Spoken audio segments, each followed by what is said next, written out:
মরে গেলেও বিচ্ছুর খোঁজ আমি আপনাকে দেব না। একদিকে ভাঙা সম্পর্কের না বলা সত্য, আরেকদিকে জোর করে চাপানো বিয়ের ভয়ঙ্কর ষড়যন্ত্র। আজকের শুভ বিবাহ পর্বে আবেগ, রহস্য আর বিপদের ছায়া একসাথে। ধারাবাহিকের শুরুতেই আমরা দেখতে পাই সুধা চুমকির দোকানের সামনে এসে সরাসরি চুমকিকে জিজ্ঞেস করে, বিচ্ছু কোথায়? সুধার কথা শুনে চুমকি খুব চমকে ওঠে এবং বলে, আপনি হঠাৎ এখানে কেন এসেছেন? কিন্তু সুধা কোনো কথার উত্তর না দিয়ে বারবার একই প্রশ্ন করতেই থাকে, বিচ্ছু কথায়? তখন চুমকি বিরক্ত হয়ে বলে, দেখুন ম্যাডাম, আমার দোকানে রং চা, দুধ চা, মশলা চা সব আছে। আপনি চাইলে চা খান, না হলে রাস্তা দেখুন, এখান থেকে চলে যান। অন্যদিকে আমরা দেখতে পাই বিচ্ছু অসুস্থ অবস্থায় হাসপাতালের বেডে শুয়ে সুধার কথা মনে করছে। সে মনে মনে বলে, ম্যাডাম কিছুতেই ওই লাহিড়িকে বিয়ে করতে পারে না। কিংসুক লাহিড়ি একজন খারাপ লোক। এরপর আমরা বসু মল্লিক বাড়ির ড্রয়িং রুমে চলে যাই।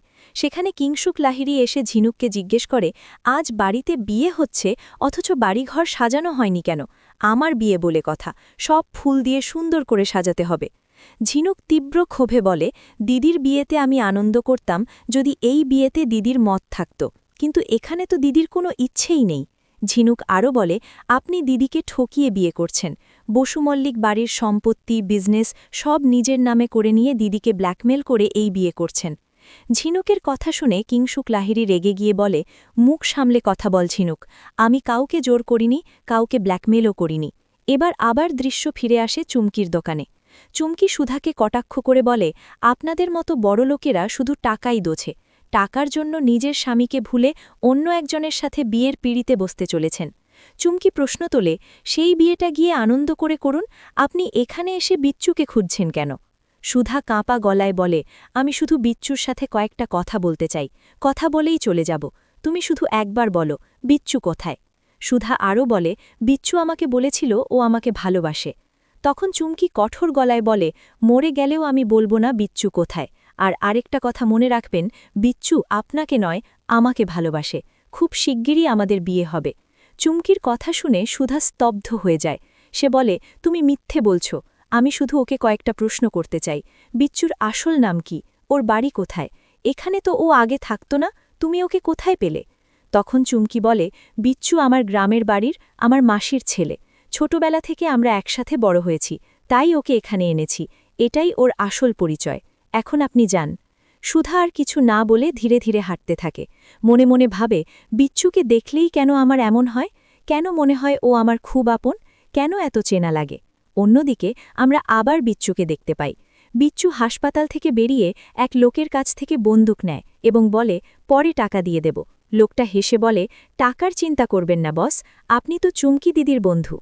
বন্দুক হাতে নিয়ে বিচ্ছু রাস্তায় হাঁটতে হাঁটতে মনে মনে বলে, ম্যাডাম এই বিয়েটা কিছুতেই করতে পারে না। যেভাবেই হোক এই বিয়ে আমি আটকাব। ঠিক সেই সময় রাস্তায় হেঁটে আসা সুধার সঙ্গে বিচ্ছুর মুখোমুখি দেখা হয়ে যায়। আগামী পর্বে আমরা দেখতে পাব সুধা হোমে গিয়ে এক ভদ্রমহিলাকে বলে, আমি তেজস্বিনী বসু মল্লিকের মা, সুধাময়ী বসু মল্লিক। আমি আমার মেয়ের সাথে দেখা করতে চাই। ভদ্রমহিলা উত্তর দেয়, আপনার থেকে আলাদা রাখার জন্য তেজস্বিনী বসু মল্লিককে কাননবালা দেবী এখানে রেখে গেছেন। সুধা দৃঢ় কণ্ঠে বলে, পৃথিবীর কোনো শক্তি নেই যে আমাকে আমার মেয়ের থেকে আলাদা করতে পারবে।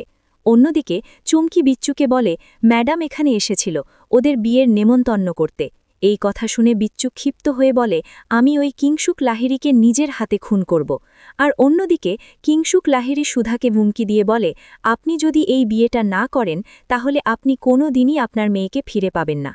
আপনার কি মনে হয়, সুধা কি মেয়েকে ফিরে পাবে? বিচ্ছুর হাতে বন্দুক উঠবে, নাকি সত্য বেরিয়ে আসবে? কিংসুকের হুমকি কতটা ভয়ঙ্কর? কমেন্টে আপনার মতামত জানান।